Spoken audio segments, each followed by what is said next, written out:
pouvoir passer à une thématique qui te tenait aussi à cœur d'en parler, qui est présente dans la vie au fait, de tous les jours. Mais là, si on spécifie au football aussi, c'est très présent, notamment chez les hommes. Et j'imagine aussi que chez les femmes, il est présent, c'est le racisme. Et on voulait Mhm. te demander déjà, premièrement, quelle est ton expérience, on va dire, avec le racisme à travers le football. Est-ce que toi, tu as déjà vécu? Est-ce que c'est quelque chose que tu vois et on voit souvent, en fait, au quotidien? Quelle est ta relation, on va dire, avec le racisme? Bah, je le vis tout le temps. Genre, dans la vie quotidienne, c'est un peu plus petit. Enfin, les gens le voient plus petit, mais c'est plus présent. Ben, ça va pas tout le temps être un insulte comme ça dans la rue, ils te crient dessus, même si c'est déjà arrivé beaucoup de fois, mais c'est plutôt des remarques ou des regards ou ah, tu passes dans le tram et c'est mais pas à tes côtés ou quand tu passes, il prend son sac à dos, sa coche comme ça que pense que tu vas le prendre. C'est juste cette énergie qui est tout le temps présente et moi, je suis métisse et je suis une femme. Donc, si tu es noir et un garçon, c'est encore pire, j'imagine ou je le sais. Dans le foot, je veux dire, depuis que je suis petite, ben, les enfants ou même les entraîneurs, peut-être, ils savent qu'ils peuvent t'attaquer sur ça le plus fort et ils l'ont fait. Des fois, c'est aussi juste des petits trucs comme ouais, Pocahontas ou prends l'indienne ou juste des trucs comme ça. Mais si tu l'entends tout le temps, genre, forcément, ça te blesse. Mais même à l'école et tout, vécu beaucoup de trucs où ils me disent aussi le mot avec le N, j'aime pas trop le dire. Mais, euh, mais j'avais tellement de la force et de soutien de mes garçons en vrai qui se battaient pour moi. Et même moi, je me battais tout le temps si quelqu'un me disait ça.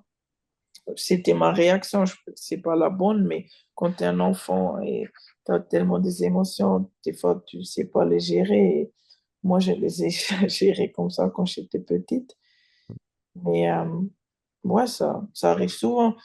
Genre, par exemple, maintenant euh, je peux réagir calmement et tout, parce que je sais si moi je commence à crier, ça va encore dire la femme violente, noire comme ça. Donc, j'ai pas envie de rentrer dans ce délire-là.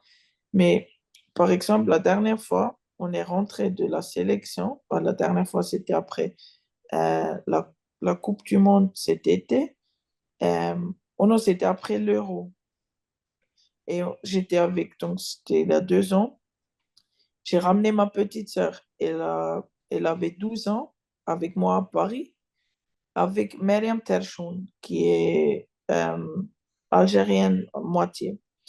Et on était dans le train. Déjà qu'on est entré, il y avait un vieux, un vieux mec. Comment dire? Il était vieux, pas un Personne vieux mec. âgée. Âgé, oui.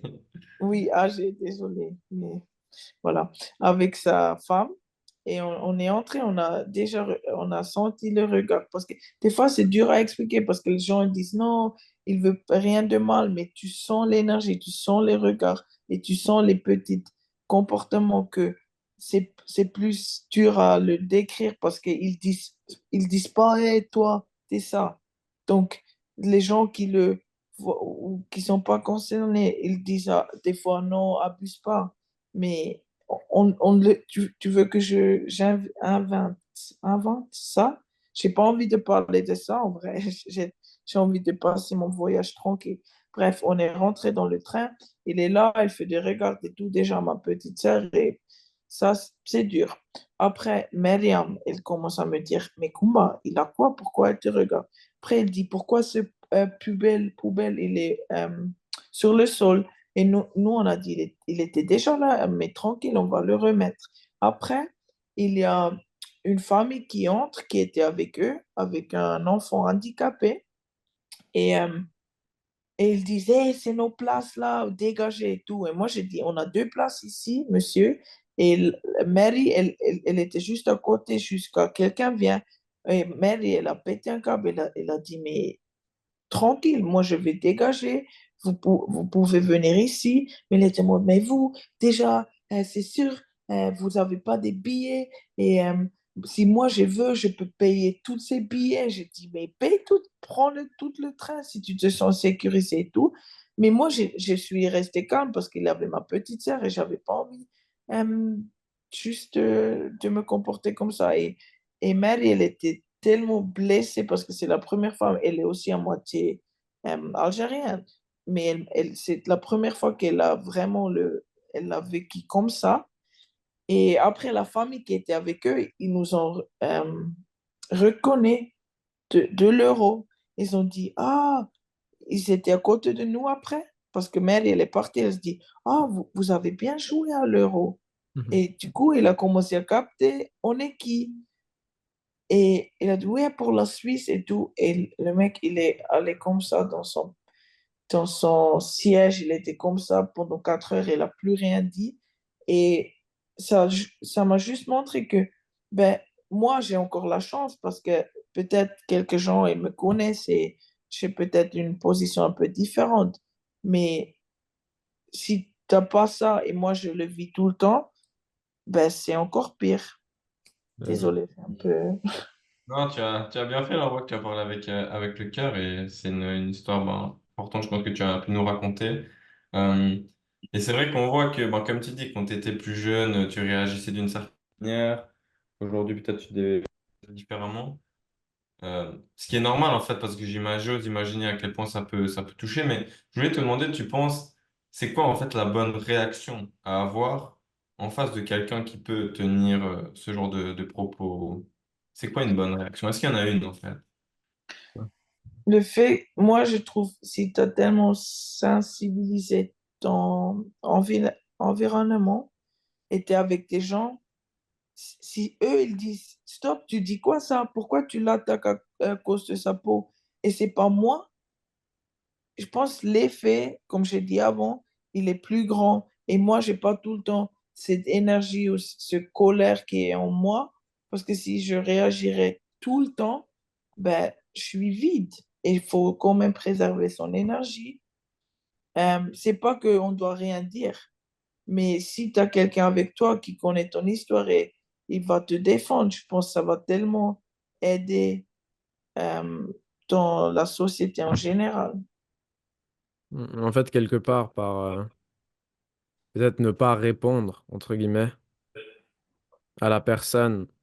euh, Souvent, les gens, disons, peut-être ils agissent comme ça, ils attendent une réaction en retour parce que c'est de la provocation et ils savent que si tu réagis quelque part, ils ont gagné. Mais le fait de pas réagir quelque part, de pas rentrer dans leur jeu, ça leur laisse comme de l'air en face d'eux. Ils ont rien sur lequel s'accrocher, tu vois.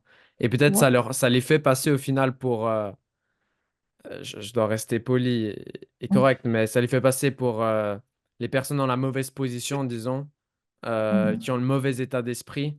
Parce qu'en fait, ils disent quelque chose, il n'y a pas de réaction et c'est juste un peu, Ouais. j'ai rien à répondre à ce que tu as dit parce que ce que tu as dit est déjà suffisamment mauvais pour.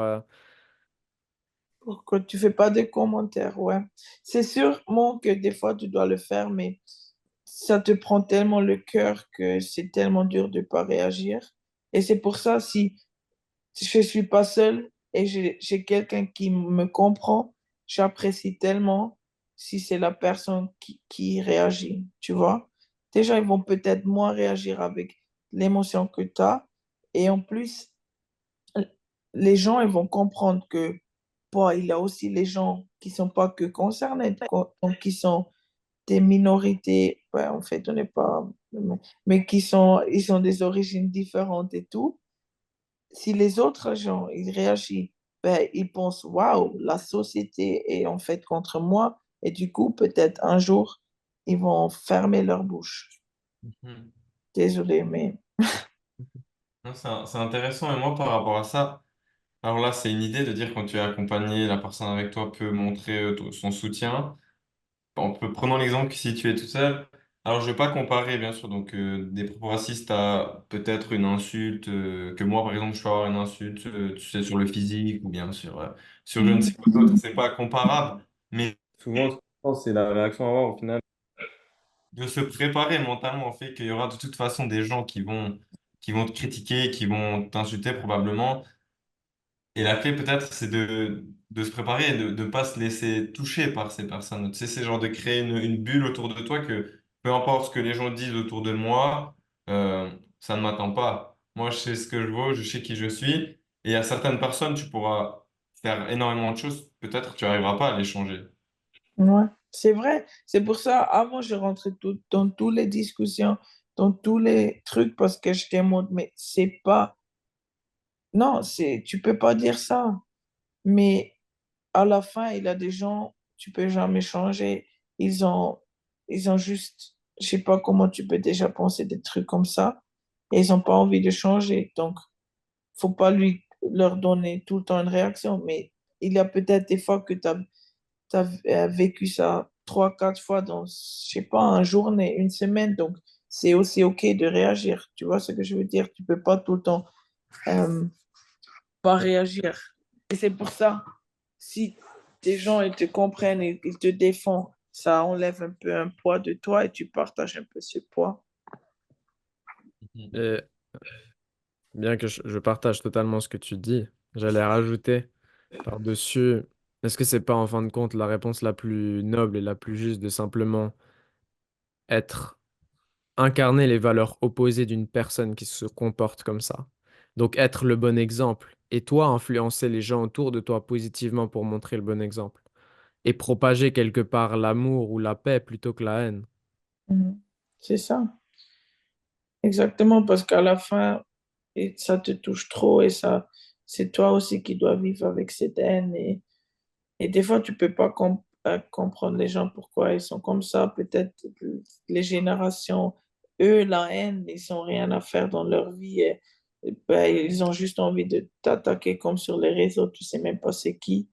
Ben voilà, à la fin, c'est eux qui vivent avec ça. Et j'essaie vraiment de prendre ma distance de ça. Mais il y a des jours, j'arrive pas. Donc, ben voilà, c'est comme ça.